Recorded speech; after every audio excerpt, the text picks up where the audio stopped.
ब्रह्म रामो मत्पिता रामचन्द्रः स्वामी रामो मत्सखा रामचन्द्रः सर्वस्वं मे श्रीरामचन्द्रो दयालुः नान्यं जाने नैव जाने न जाने। दक्षिणे लक्ष्मणो यस्य वामे च जनकात्मजा पुरतो मारुतिर्यस्य तं वन्दे रघुनन्दनम् अतुलितबलधामं हेमशैलाभदेहम् धनुजवन कृशानुं ज्ञानिनामग्रगण्यम् सकलगुणनिधानं वानराणामधीशम्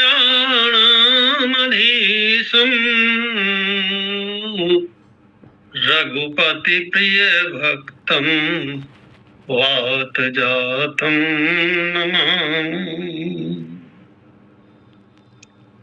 परम आदरणीय संचालक महोदय श्री पटेल साहब, भागवत कथा रस रसिक रसज्ञ श्रोता वृंद, श्रद्धामयी देवियों, आइए आज का बड़ा सुंदर विषय है जाई ही सुनत सकल संदेहा। मनुष्य के मन में बहुत सारे संशय, बहुत सारे भ्रम होते हैं। वेदों में कहा गया है सबसे बड़ा भ्रम होता है मैं कौन हूं, इस संसार में क्यों आया हूं, मेरा कर्तव्य कर्म क्या है, मेरा लक्ष्य क्या है, इस जीवन का लक्ष्य क्या है, मेरा अपना स्वरूप क्या है, मैं जीव हूं या आत्मा हूं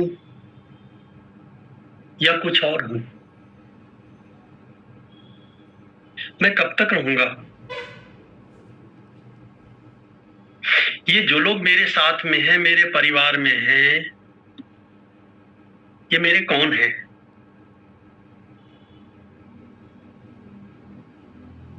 ऐसे अनेक प्रश्न जीव के मन में रहते हैं। स्वर्ग होता है, नरक होता है, यहां से जाने के बाद मैं नरक में जाऊंगा कि स्वर्ग में जाऊंगा या कहीं और जाऊंगा। भगवान है कि नहीं, होते तो किसी को तो मिलते, लेकिन आज तक एक भी व्यक्ति ऐसा नहीं मिला जिसने मुझसे ये कहा हो मैंने उनका दर्शन किया है। केवल शास्त्रों में, पुराणों में पढ़ने को मिलता है, कोई है भी कि नहीं।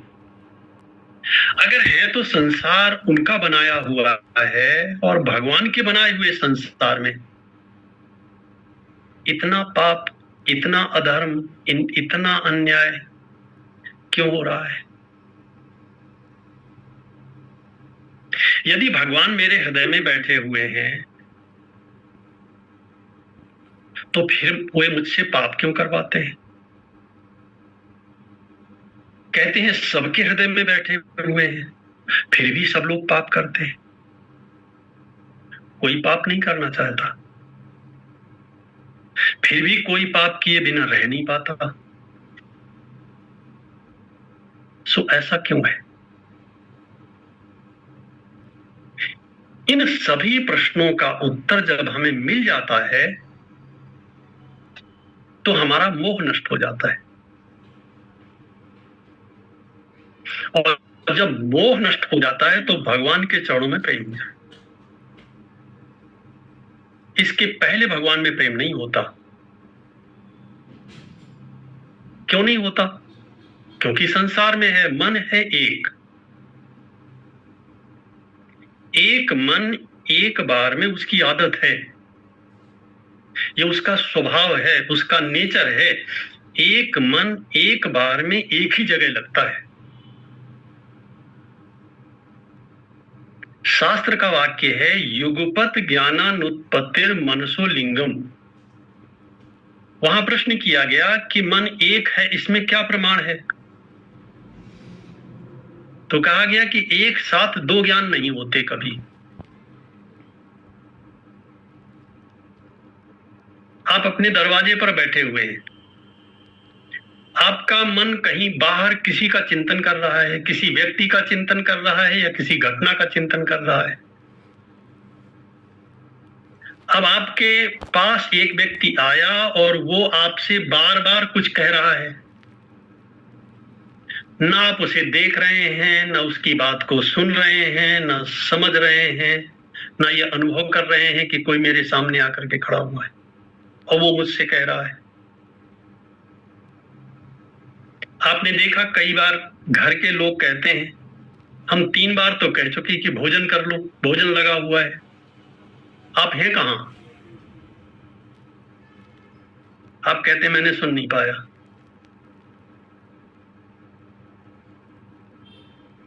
क्योंकि मन जिस इंद्रिय के साथ, कोई जरूरी नहीं है कि वो इंद्रियों के साथ रहे, बिना इंद्रियों के साथ भी वो गमन करता है। वेद कहता है, यज् जागृतो दूर मोदयित दैवम। जागृत अवस्था में खुली आंखों में भी वह मन बड़ी दूर तक जाता है और जाकर के फिर वापस लौट के आ जाता है। कथा सुन रहे हैं, कथा सुनते सुनते मन भाग जाता है कहीं, फिर वहां से लौट करके जब आता है तो मन में लगता है, अरे अभी क्या क्या कहा गया, हम सुन नहीं पाए इस बात। चलो अब ऐसा नहीं करेंगे, अब मन को यहीं रखेंगे। पुस्तक का पन्ना पढ़ते पढ़ते आप आधा पेज पढ़ गए और लगा, अरे मन तो कहीं और था, चलो फिर से ऊपर से शुरू करता हूं। आप फिर पढ़ना शुरू करते हैं, तो क्या अभी तक पढ़ा नहीं था? पढ़ा था, मन साथ में नहीं था।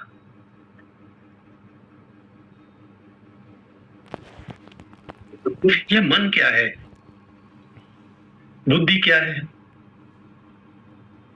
चित्त और अहंकार क्या है, इन सब का आत्मा से क्या नाता है? मरने के बाद इस शरीर को आत्मा छोड़ता है कि जीव छोड़ता है? और मरने के बाद जब इस शरीर से हम बाहर जाते हैं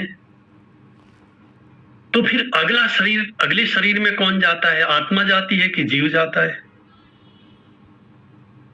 कर्म, जो कर्म करता है क्या वही कर्म का फल भोगता है, या कर्म का कर्ता कोई है और फल का भोग करने वाला कोई और है?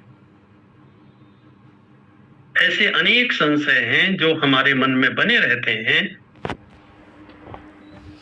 जैसा कि आपने देखा होगा श्री राम कथा सत्संग में श्री रोहित देशमुख जी ने लिखा है कि जीव और आत्मा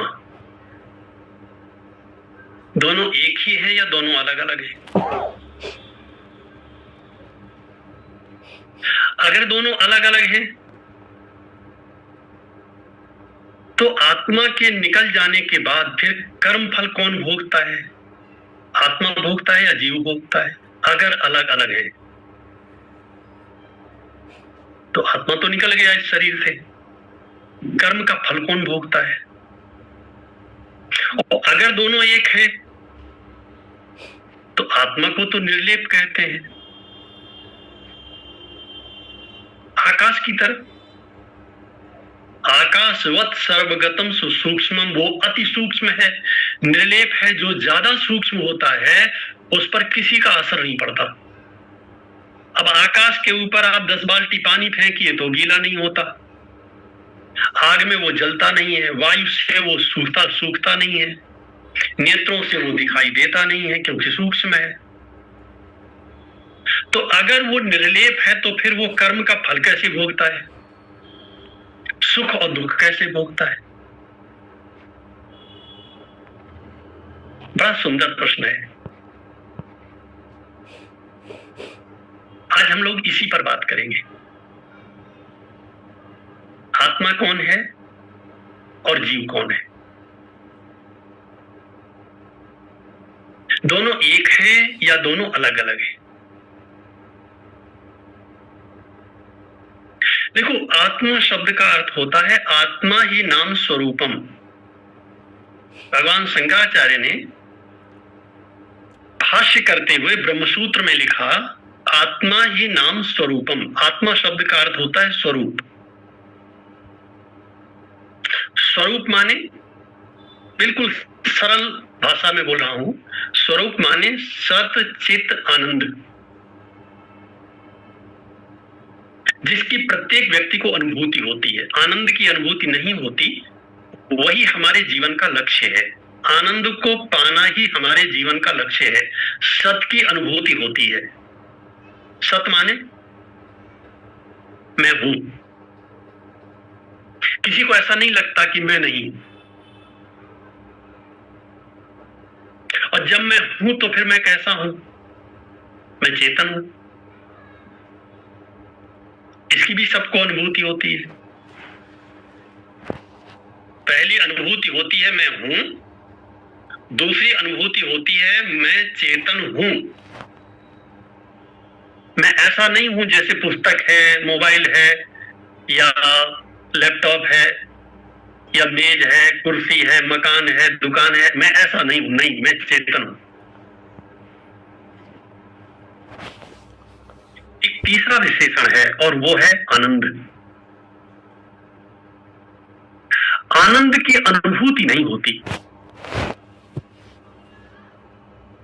तो आनंद की अनुभूति क्यों नहीं होती? क्योंकि मेरे ऊपर अज्ञान का, वह जो मेरा स्वरूप है, उसके ऊपर अज्ञान का आवरण पड़ा हुआ है। जैसे निर्मल चंद्रकांत मणि हो, स्वतः प्रकाशमान। चंद्रकांत मणि को किसी दूसरे प्रकाश की आवश्यकता नहीं है, उसके अंदर से स्वयं प्रकाश निकलता है। और उसे अंधेरे में रख दिया जाए तो वो अंधेरे को भी प्रकाशित करती है। उसके ऊपर कोई सफेद कपड़ा से उसे ढक दे, उसका प्रकाश कम हो जाएगा। फिर उसके ऊपर एक लाल रंग का कपड़ा डाल दे, प्रकाश और कम हो जाएगा। फिर एक काले रंग का कपड़ा डाल दे, अब प्रकाश और कम हो जाएगा। सफेद रंग माने सतोगुण। सतोगुण का रंग सफेद बताया गया है। बहुत ध्यान से सुनेंगे, बिल्कुल सिस्टमेटिक है, क्योंकि एक भी कड़ी टूट गई तो फिर दोबारा नहीं समझ में आएगा। आप कड़ी जोड़ने में दिक्कत होगी। सफेद वस्त्र माने सतोगुण। सतोगुण का रंग सफेद माना गया है। लाल माने रजोगुण, क्योंकि रजोगुण का रंग लाल बताया गया है। और काला माने तमोगुण। तमोगुण का रंग काला बताया गया है।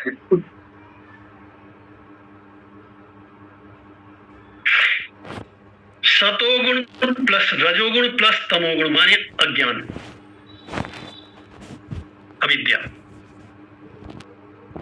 इससे आवृत जो आत्मा है उसे जीव कहते हैं।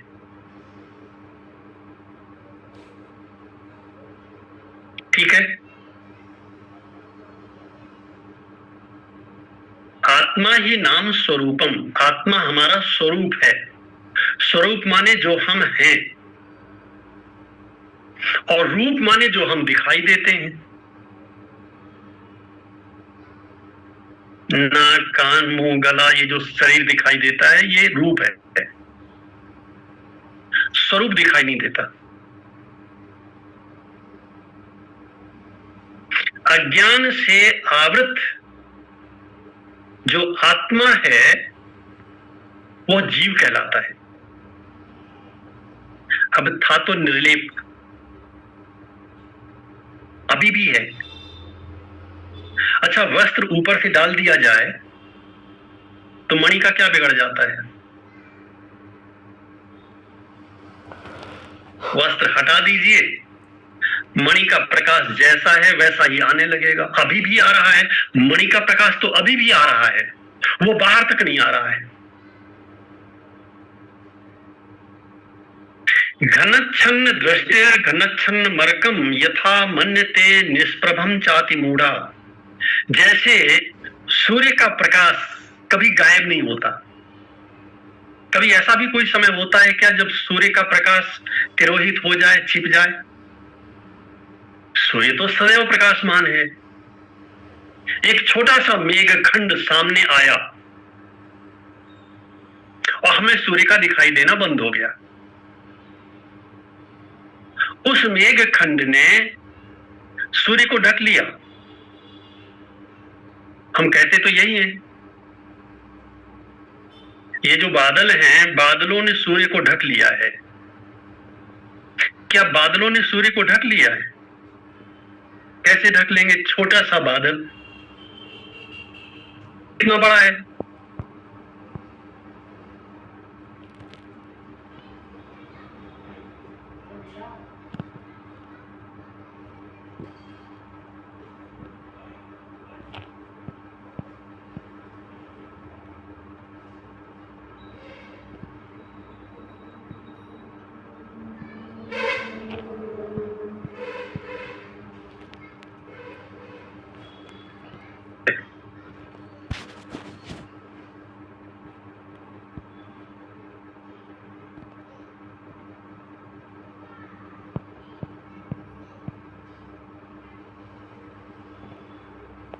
हमारी बुद्धि को ढक लिया है। अज्ञान बुद्धि में रहता है, आत्मा में नहीं रहता। आत्मा तो निर्लेप है। उभय बीच सिय सोहति कैसे, राम और लक्ष्मण दोनों के बीच में राम जी ब्रह्म, लक्ष्मण जीव, और दोनों के बीच में सीता जी कैसी लगती हैं? बोले ब्रह्म जीव बिच माया जैसी। एक और आत्मा है, दूसरी ओर बुद्धि है, और तीसरी ओर बीच में आ गया अज्ञान का आवरण। इस अज्ञान के आवरण के नष्ट होते ही जीवो ब्रह्मैव नापरः, वह जीव जैसा है, आत्मा जैसा है, उसका वैसा स्वरूप प्रकट हो जाता है। यह जीव या यह आत्मा जब तक अज्ञान के आवरण से आवृत रहता है तब तक यह आवागमन के चक्कर में रहता है।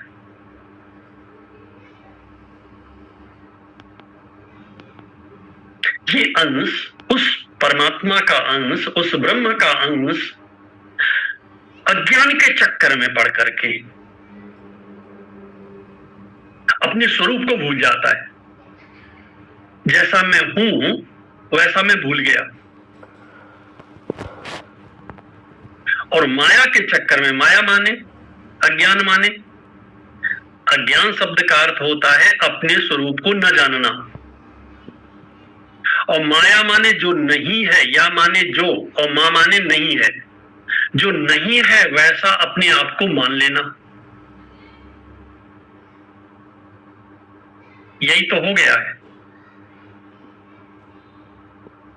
अब हमारे पास साधन क्या है? साधन है हमारे पास बुद्धि केवल, जो निर्णय लेती है, सही निर्णय लेती है। बुद्धि को ही भ्रमित कर दिया गया, बुद्धि पर ही अज्ञान का आवरण पड़ गया। अब कौन हमारा कल्याण करे? इसीलिए केवल दो तत्व ऐसे हैं, एक तो भगवान स्वयं, हम हैं अंश, वो जो अंशी है, जो हमारे परम पिता हैं, उनकी कृपा प्राप्त होवे तो अज्ञान के आवरण का नाश हो जाए। दूसरी, शास्त्र के अनुसार जिसका आचरण है, ऐसा कोई महापुरुष हमें मिले और उसके बताए हुए मार्ग के अनुसार हमारा जीवन चले तो हमारा कल्याण हो।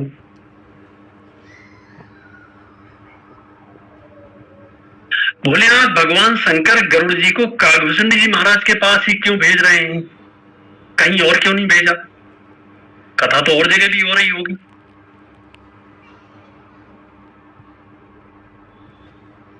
वहां भेजने का एक विशेष कारण था।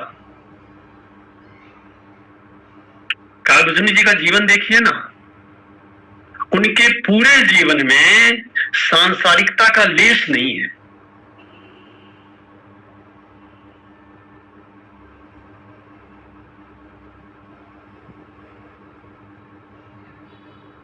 पीपर तरुतर 4 वृक्ष हैं वहां पे। पीर तर तरुतर ध्यान सुधरई, जाप यज्ञ पाकर तर करई, आम्ब छाहे कर मानस पूजा, तज हरि भजन काज नहीं दूजा, बटतर कह हरि कथा प्रसंगा, आवही सुनहि अनेक विहंगा।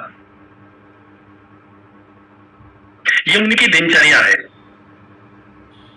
और इसका परिणाम क्या है? वे स्वयं कहते हैं कि कवन जोनि जन्म्यो जहां नाही, मैं खगेश भ्रम भ्रम जग माही। ऐसा कौन सा शरीर है गरुड़ जी जो मुझे न मिला हो, जिस शरीर में मैं न रहा हूं और जहां का मैंने अनुभव न किया हो। देख्यो करी सब कर्म गुसाई, सुखी न भयम अभय की नहीं। सब कुछ करके देख लिया मैंने, बहुत सारे कर्म करने से सुख नहीं मिलता है।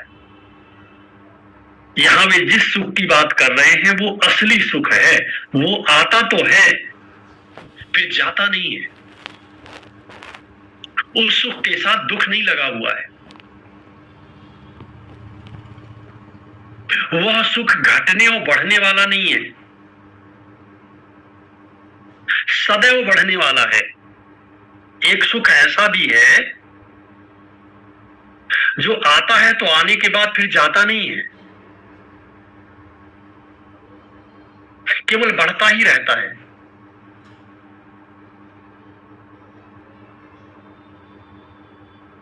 क्योंकि वो अनंत से जुड़ा हुआ होता है।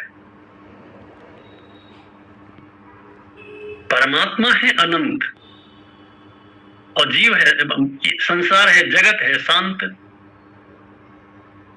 राम अनंत अनंत गुण अमित कथा विस्तार। सो भैया देशमुख जी,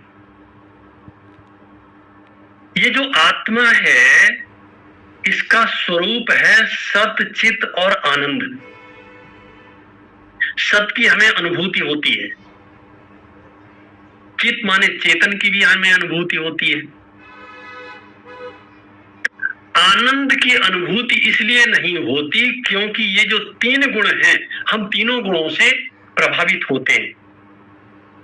इसलिए त्रैगुण्य विषया वेदा, गीता का बड़ा प्रसिद्ध मंत्र है, त्रैगुण्य विषया वेदा निस्त्रय गुण्यो भवार्जुनो।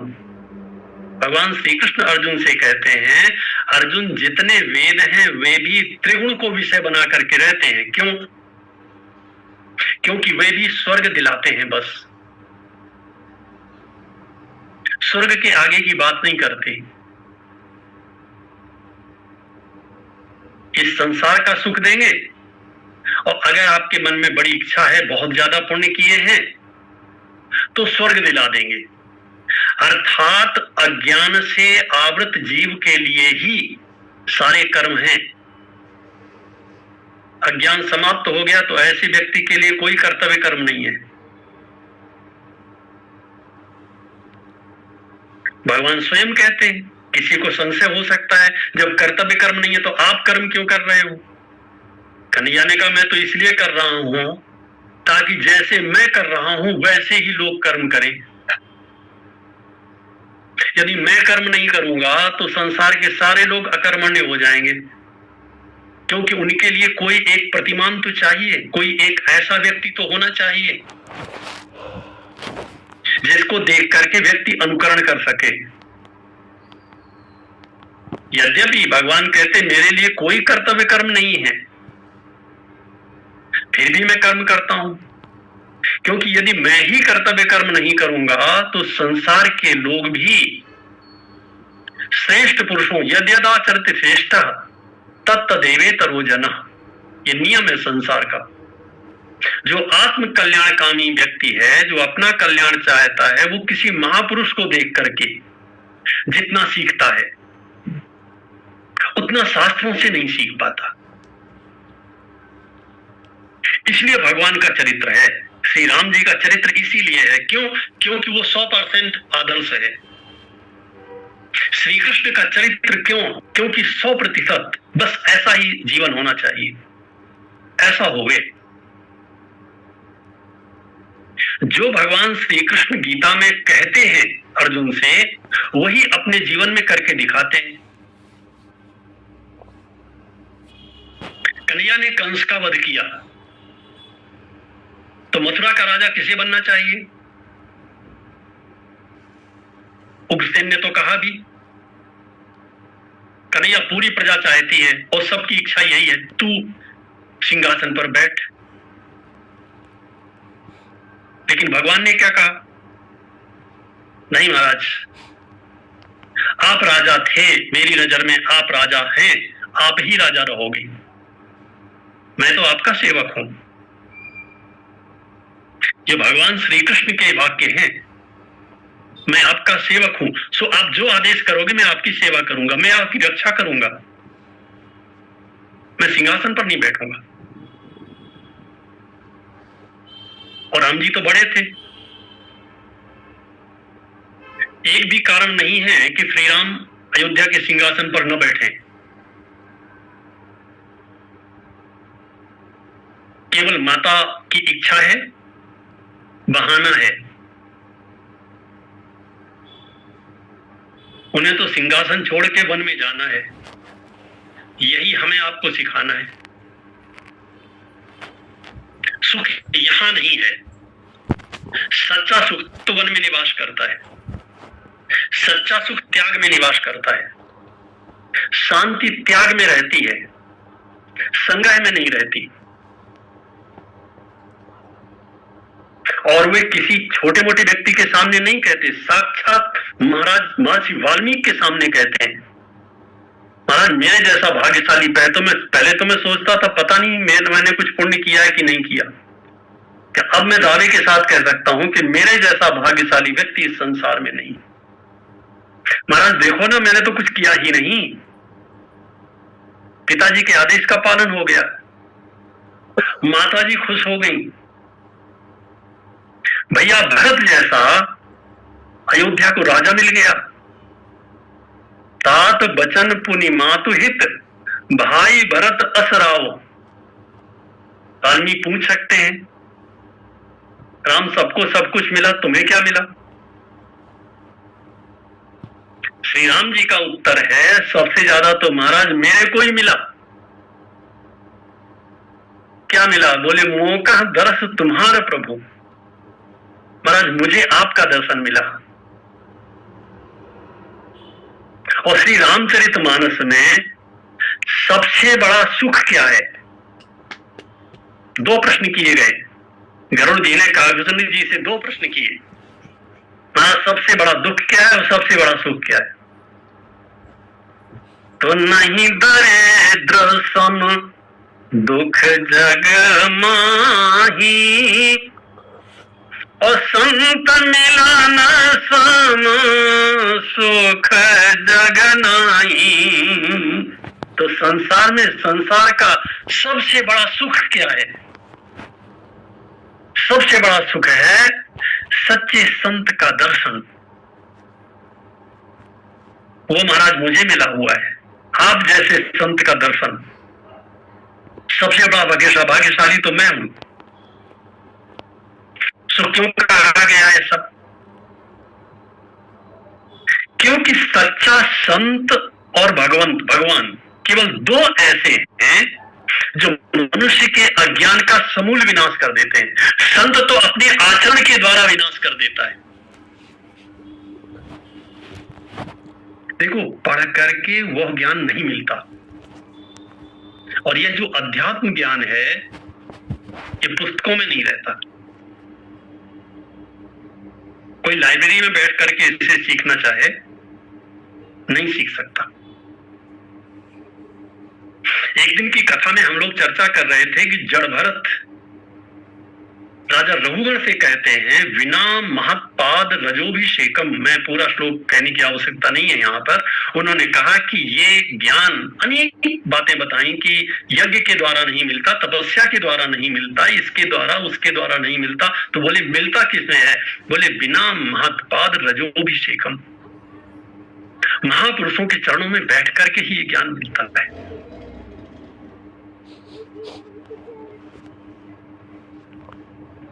क्यों? क्योंकि ये बाहर का ज्ञान नहीं है, ये वाणी के द्वारा बोल करके बताया जाने वाला ज्ञान नहीं है।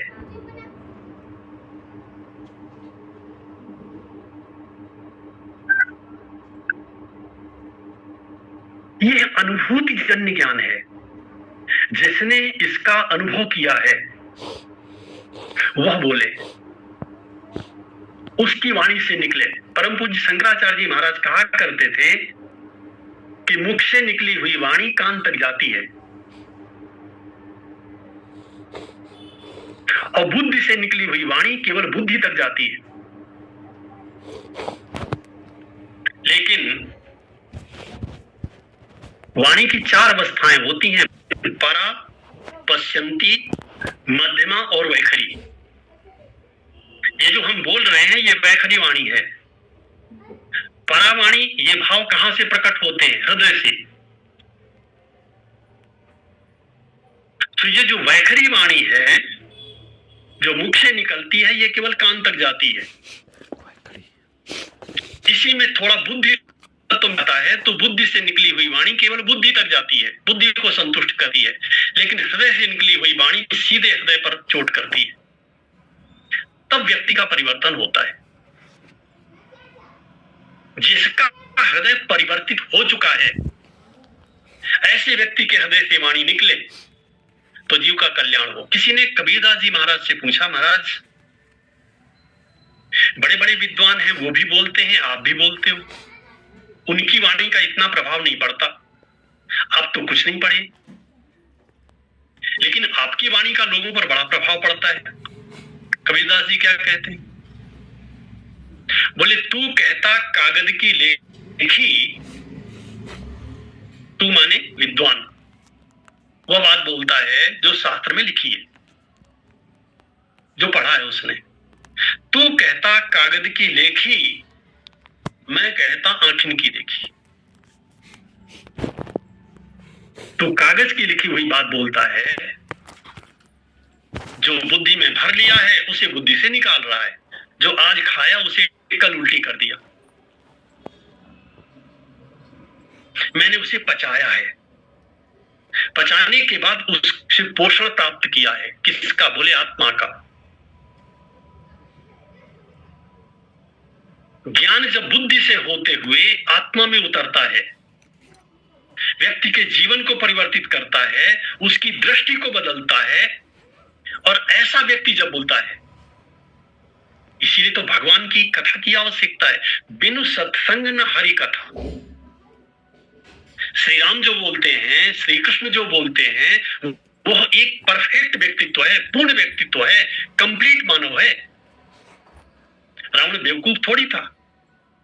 जो रावण ने ब्रह्मा जी से ये मांगा कि अच्छा ठीक है, बानर मनुज जाति द्वै बारे, ब्रह्मा जी से पहले तो उसने मांगा मैं मरूं नहीं, हम काहू के मरे न मारे। ब्रह्मा जी ने कहा ये नहीं हो सकता। तो बोले अच्छा ठीक है, फिर बानर मनुज 2 छोड़ दो, बानर मनुज जाति द्वै बारे। तो बोले मरूं तो इन 2 के हाथों मरूं। बंदर क्यों? बोले मैं पामर पशु कपि अति कामी। बंदर तो कभी पूर्ण हो ही नहीं सकता, और मनुष्य को पूर्ण मैं नहीं होने दूंगा।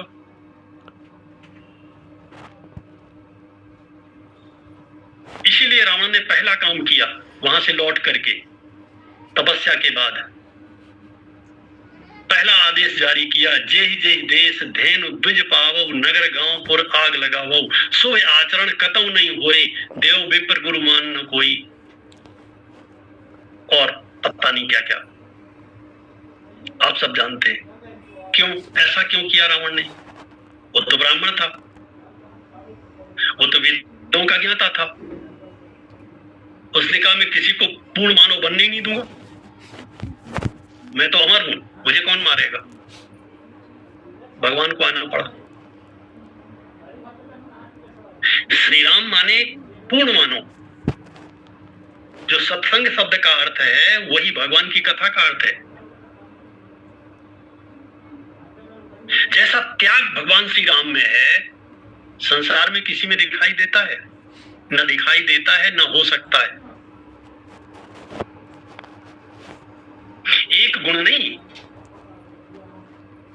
देवर्षि नारद जब महर्षि वाल्मीकि से चर्चा करते हैं श्री राम की, वहां पर वे इतने गुणों की चर्चा करते हैं, इतने गुणों की चर्चा करते हैं। वे कहते हैं मुझे तो ऐसा लगता है उन्हें देख करके, रामो विग्रहवान धर्म, वे साक्षात धर्म के स्वरूप। ऐसे भगवान की कथा सुनी जाए तो जाई सुनत सकल संदेह। भगवान से प्रार्थना करता हूं, भगवान कृपा करें और हमें अपनी कथा जैसे वे है वैसी सुनाएं। प्रेम से बोलिए भक्त वत्सल भगवान की जय। शेष चर्चा कल करते हैं। बोलिए श्यावर रामचंद्र भगवान की जय। बहुत बहुत धन्यवाद महाराज जी, आपके मुख से न केवल कथा बल्कि समस्याओं का समाधान, जिज्ञासाओं का उचित। ये अच्छा है कि ग्रुप में लिख दिया जाए, अगर कोई प्रश्न हो किसी का, यहाँ पूछने में समय बर्बाद होता है तो, और वहां लिखने में आसानी रहेगी। आप सुधार भी कर सकते हैं, कुछ भी लिख सकते हैं। तो अगर ऐसी कोई बात है तो ग्रुप में लिख देंगे, हम उसकी चर्चा अपनी कथा के प्रसंग में ही ले लेंगे। प्रसंग ही इतना सुंदर आपने दिया इस पर। रामचरितमानस में तो सब कुछ अच्छा है। जी जी जी। और कोई बात आप में से कोई कहना चाहे? श्री रोहित देशमुख जी संतुष्ट हैं या और कोई बात? बातें हैं, मैं लिख दूंगा तो ठीक है, सुंदर में लिख, अच्छा रहेगा। जी जी जी। आदरणीय श्री रामराज जी सब जी महाराज जी सादर प्रणाम। इसमें प्राण को और जोड़ देंगे सर, उसको भी प्राण जीव आत्मा, ये तीनों को थोड़ा ये कर देंगे तो और अच्छा हो जाए। आप पूरी तरह से फिलॉसफी की तरफ जा रहे हो। अच्छा है, करते हैं। जी आप लिखिए उस पर जो चाहते हो, ग्रुप में लिख दीजिए तो अच्छा रहेगा। सबके पास प्रश्न पहुंच जाएगा तो उत्तर सुनने में थोड़ा सा जिज्ञासा बनी रहेगी, आसान भी हो जाता है। ठीक है, जरूर। चलिए सभी के प्रति धन्यवाद। बस तक श्रोताजन जुड़े हुए हैं। श्रीमती शशिकला पांडे जी बहुत उत्सुकता पूर्वक सुन रही हैं। दीदी जी सारा प्रणाम। कोई आपकी जिज्ञासा हो तो बिल्कुल